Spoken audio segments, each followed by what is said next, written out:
Today's episode will be short, and it may be the episode that you need to hear today. I know it's probably the one that we need to hear, and definitely the one that we need to record. If you've already voted, thank you. And if you haven't voted yet, pause this if you're listening on the day it comes out, election day, and go do that. We really need everyone's voice in this election because this one is about all of us. Let's talk about why we vote and why we hold on to hope today and going forward. Welcome to the Dear White Women podcast, the show that helps white women use their privilege to uproot systemic racism without centering themselves in the process. We are your multi-ethnic best friends, Sarah and me, Sasha. Okay, so let's just talk voting. Sarah, why do you vote? And I love the multi-part question. So why in particular are you voting this year in 2024? So I'll give you a multi-part answer. Then, why do I vote? Well, Misasha, we talk a lot on the show and we talk a lot offline also to parents about how important intentional conversations are. Mm-hmm. For me, voting actually comes back to my own childhood, like this creaky old colonial style home that we lived in, all of the bedrooms on the second floor opened up onto a landing. And I was raised with a dad who would bring me along to all of the elections back before, you had electronic voting capacities. It was like those voting booths that you pulled the levers down on, and he would bring me with him all the time. And so I knew from the time I was like super short what it meant to cast a ballot. Fast forward to middle school, where our kids are now. And my dad had walked up the stairs and it must have been election season. And I walked out to meet him and I asked my dad, "Hey, Dad, are you a Democrat or are you a Republican?" And in typical my dad way, he paused and thoughtfully said, "I'm not going to answer that because I want you to form your own opinion on what makes sense to you in the world. But I do want to ask you to promise me this. I want you to vote in every election you have the opportunity to, right? Whether it's a major one or all the way down to local elections, because if you choose not to vote, you lose the privilege of complaining about the state of your community." And he was like, "If you move away, I'll help you get your mail-in ballots." But he's just like, do whatever it takes to use your voice. Do you understand? And I mean, it's now been 20 years since my dad passed away, right around now. But clearly his words have stuck with me because I have voted in every election that I have been aware of ever since I was allowed to vote. And so for me this year, I mean, my dad was probably rolling over in his grave somewhere, but there is a lot at stake. And I guess I want to share that for me, I voted for things that are not only bigger picture, like theoretical things, but really practical things that impact my day-to-day life or my friends or my family. I here in Colorado, there was a question on the ballot about firefighter negotiating rights. And I voted for my firefighter friend to have the ability to negotiate with the government for his job. I voted for my ability and my daughter's abilities to have abortions if we need or choose to have one. It's on the ballot in Colorado. And obviously, based on what's already happened nationally, it's on the ballot with who we choose to be president and attorneys general, who's going to enforce it. And I voted for your family and my family because I don't think racism, anti-ableism, or I don't think, anti-immigration sentiment has any place in our society. And I mean, I think this phrase is sort of tired at this point, but so, so true. Like I voted for democracy because I really believe in the promise of our nation.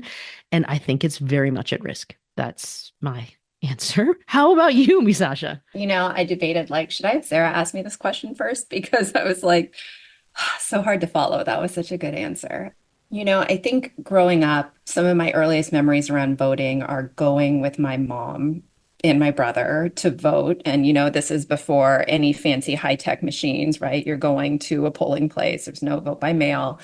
This is what my kids would call like the dinosaur era, but I just remember it being such an important thing, right? It was such a big thing to have the ability to do this for my mom. And then contrast that with my dad, who is still not a US citizen, so does not have that ability to do that. And in our home, it was very much discussed, similar to yours, that this is a privilege. This is a right that we didn't have for this long. And it was really important for us to exercise this right. So like you, I've always voted in every election that I've been able to vote in since, I turned 18.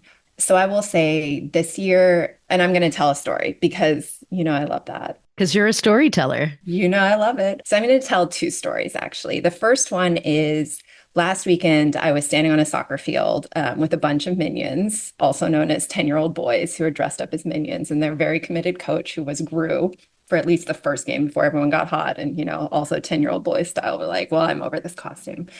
But I'm standing there on the soccer field, and normally in these situations, like my head's on a swivel because I am often the mom of the only Black kid or only Blasian kid, in fields far and wide, right? And so I'm always listening, right? I'm always listening for something, right? And I'm always super prepared too. I'm like, I'm going to use every ounce of like whatever white presenting privilege I have to get in someone's face. Like everything's going to stop until, if you're coming for my son, then you're going to have to go through me first.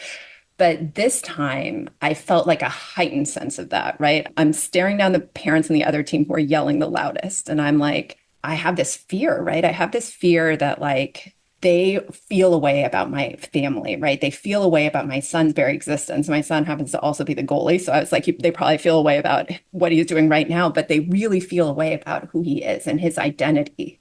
And that to me is just like this moment of like, is this how we want to live? Right? Is this divisiveness what we want to continue to foster?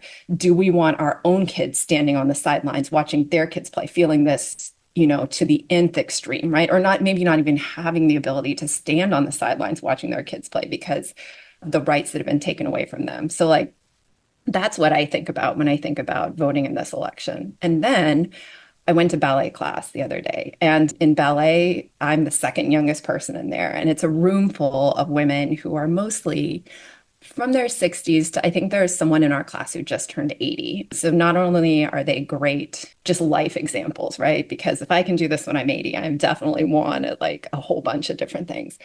But I'm also standing there and I'm thinking about this time, right? Like I was born after Roe v. Wade. So like for most of my life, I had these reproductive freedoms and rights, and they weren't, right? They were born in an era before women could have credit cards in their names, right? They were born in an era that was much more restrictive. They were born before some of them had the right to vote in this country. And I'm looking, and there are immigrants in this class, and there are women who are very outspoken about women's health issues. And I am thinking like all of us could be silenced, right? All of us. That's kind of a terrifying moment, right? Because I'm thinking about there, a lot of us in the room are mothers. Like, I don't have daughters, but at the same time, like, this reproductive rights for women is bigger than my individual situation, right? And I think that's why, in particular, in this election, like, it's so important for me to vote bigger than my individual situation, right? Like you were saying,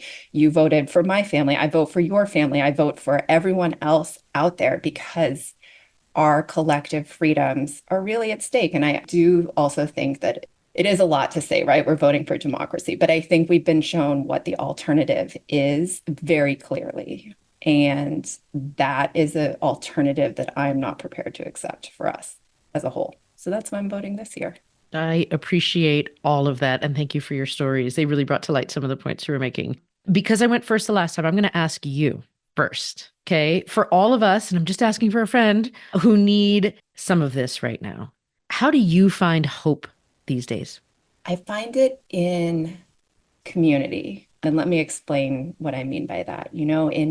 I've had so many conversations recently with people who are so motivated to exercise their right to vote, right? Who may not have spoken up in prior election cycles, but who are so determined to fight for all of us on a much bigger level, right? And I was doing an election protection hotline shift yesterday and seeing the numbers of volunteers out there and how they are so committed to trying to get the answers to people who are questioning, like, I'm a convicted felon. Do I still have the right to vote? Like, a poll worker told me that I couldn't vote because, my address was incorrect. What do I do about that? And just people so committed to trying to get that right out to everyone. Like, that is what gives me hope, right? That people so firmly believe in this like experiment that is the American experiment, even with all its flaws, right? That we can still fight for this together, like that gives me a lot of hope. And then I look at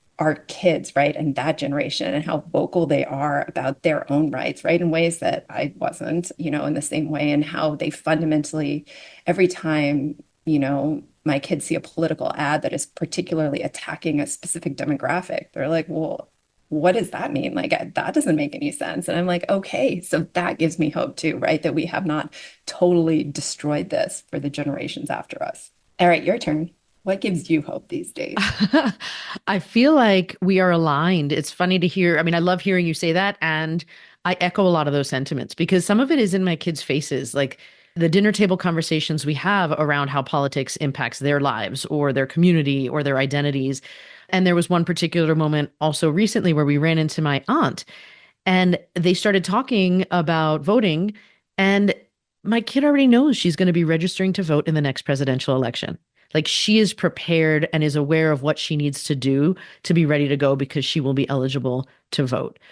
And so, like you said, the kids and their ability to think critically, to notice things, to understand that their participation is what makes our society happen, gives me hope. And then it's like those little moments, like those little conversations you have with strangers. I got out at the Target parking lot yesterday with an I voted sticker, and the people sitting in the car next to me had the I voted like thing in their dashboard. And I was pointing to my sticker, and then they were giving thumbs up. And we're all like, yay, we're doing this thing. It feels like there's solidarity. And, I want to thank you. The number of times we have talked and you're in the middle of an election protection shift. You have spent so much time using your lawyer skills as a captain and doing these work that you're talking about. People like you, to those online that we don't actually know who are rallying people and populations and white women to vote. Running into my friend's mom at the polling place when I was testing it out to like see how the in-person stuff works on behalf of the common cause. All of this gives me hope because people still care. And if we tap into that, the biggest thing you and I have always said is, maybe not the biggest, but one of the things we've always said is we can't make people care. But when you find people who do, it sure feels amazing. And so I think you find that with the people when you vote and when you get involved, you find like community, and it is incredibly uplifting and gives me a lot of hope. I love it. I love your story about the I voted stickers as well. So thank you for sharing that. And what you said is true. And we've said before, many, many times on here, but this one, right? This election, our future is truly about all of us, right? All of us in this together or none of us. And, we know this deep down. We're just talking about this through all the stories. So, I think we think if you're going to be a single issue voter this time, vote for us, right? Vote for democracy, for humanity. Let's vote for all of us. You've just listened to the Dear White Women podcast with your hosts, Sarah and Misasha. Yes, we're on social media, and yes, you can hire us to do talks about our book, but the biggest thing, don't forget to sign up for our newsletter to receive our free materials. Head over to dearwhitewomen.com to get on the list.